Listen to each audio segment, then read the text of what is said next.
সংস্কার করে বাংলাদেশের নাম পাল্টে দিলে কি আইন শৃঙ্খলা পরিস্থিতির উন্নতি ঘটবে?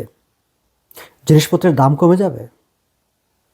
এই যে ক্ষুধার যে যন্ত্রণা, ক্ষুধার যে হাহাকার, সেটি কি থেমে যাবে? এমন কি হবে যার ক্ষুধা লাগবে না, খাবারের জন্য হন্যে হয়ে ঘুরতে হবে না?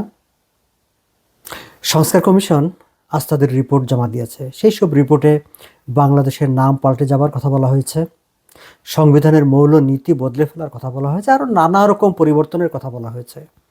সেই সব নিয়ে পত্রিকার পাতায় পাতায় রিপোর্ট, টেলিভিশনের টক শো, টেলিভিশনের খবরে কত কথা। কিন্তু তার বাইরে রাস্তার মানুষের বুকের ভিতরকার যে দীর্ঘশ্বাস, যে হাজারি, সেই সব দিকে সাংবাদিকের কিন্তু খবর নেই।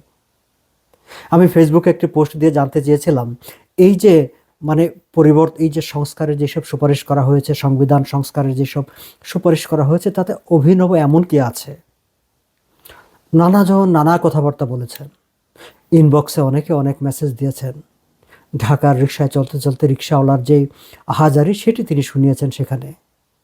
কিংবা গলির মোড়ে যে ছোট্ট দোকানদার, যাকে প্রতিদিন সকাল সন্ধ্যা চাঁদাবাজির হাতে তার আয়ের একটা অংশ তুলে দিতে হয়, সেই দোকানদারের আহাজারির কথা বলেছেন অনেকে। জিনিসপত্রের দামের কথা বলেছেন, যে বাজার করতে গিয়ে বাজারের জিনিস চাহিদার পকেটের তাল মিলাতে পারে না, হিমশিম খান। আচ্ছা, একজন জানতে চেয়েছেন যে ডক্টর মোহাম্মদ ইউনূস এতগুলো কমিশন করেছেন, তাদেরকে নানা রকম পদ পদবি দিয়েছেন, অফিস দিয়েছেন, স্টাফ দিয়েছেন, নিশ্চয়ই বেতন ভাতাও দিয়ে থাকতে পারেন। কিন্তু তিনি কি এমন একটি কমিশন করেছেন, বা এমন একটি কমিশন তিনি কেন করলেন না, যে খুঁজে দেখবে, একেবারে নিরবচ্ছিন্নভাবে কাজ করে দেখবে যে কিভাবে জিনিসপত্রের দাম কমানো যায়, এই যে জিনিসপত্রের এত দাম হয়ে আছে সেটিকে কিভাবে নিয়ন্ত্রণে আনা যায়? তেমন একটি কমিশনকে তিনি করেছেন? কিংবা আইন শৃঙ্খলা পরিস্থিতিকে কিভাবে আরও বেশি উন্নত করা যায়, স্বাভাবিক করে আনা যায়, তেমন একটি কমিশনকে করেছেন? তাহলে ডক্টর মোহাম্মদ ইউনূসের এই যে অন্তর্বর্তী সরকার, তার প্রায়োরিটি আসলে কি? মানুষ, ক্ষমতা, রাজনীতি, কোনটা?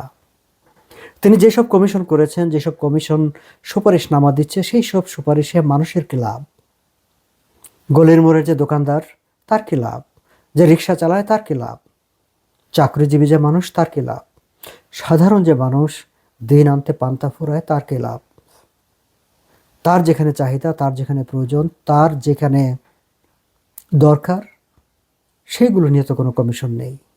কেবল ক্ষমতা, কেবল রাজনীতি। আবারও প্রশ্ন, সংবিধান পরিবর্তন হলে, বাংলাদেশের নাম পাল্টে গেলে ক্ষুধা কি বন্ধ হয়ে যাবে?